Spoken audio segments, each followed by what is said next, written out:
run, and the opening event on the program to Bit Piccadilly, which was one for the bookies at about $16.80. Already here, green light through, but on its way for race 4. Set and ready, Richmond.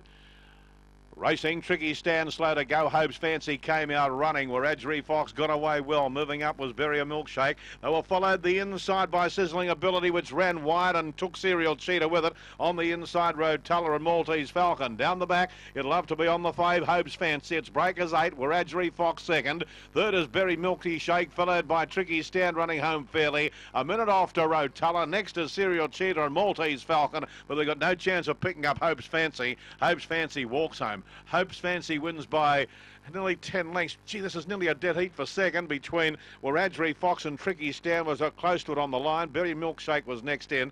Next up was Rotella Maltese Fancy, Serial Cheetah, and it was one of the tail enders with Sizzling Ability. Hope's Fancy is the winner, was never in doubt.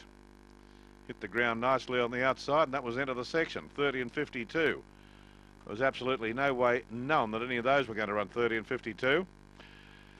Hope's Fancy by Brett Lee out of Fancy Penny is owned by the Weeks family and trained by Toby Weeks of Molong. And it's obviously got a little bit of ability, this greyhound.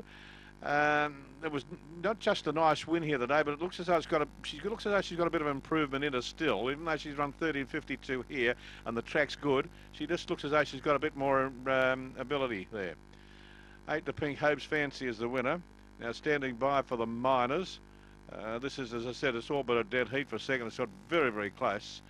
The judge still hasn't split them for second and third, so obviously we're most probably going to wind up with a dead heat because he's pretty quick, Don, on normal occasions.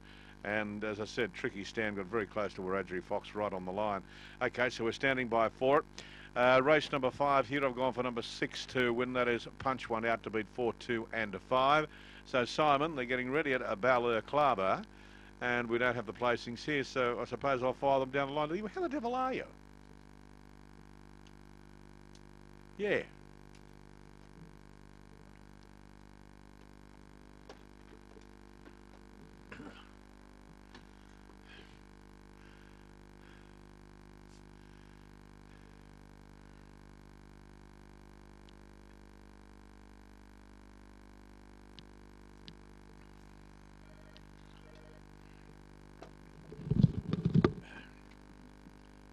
That's called. Yeah, well, I thought it might be. So. Now it is a dead heat for second and third, dead heat for second and third. Between numbers 1 and 2, it is 8 and a dead heat, 1 and 2.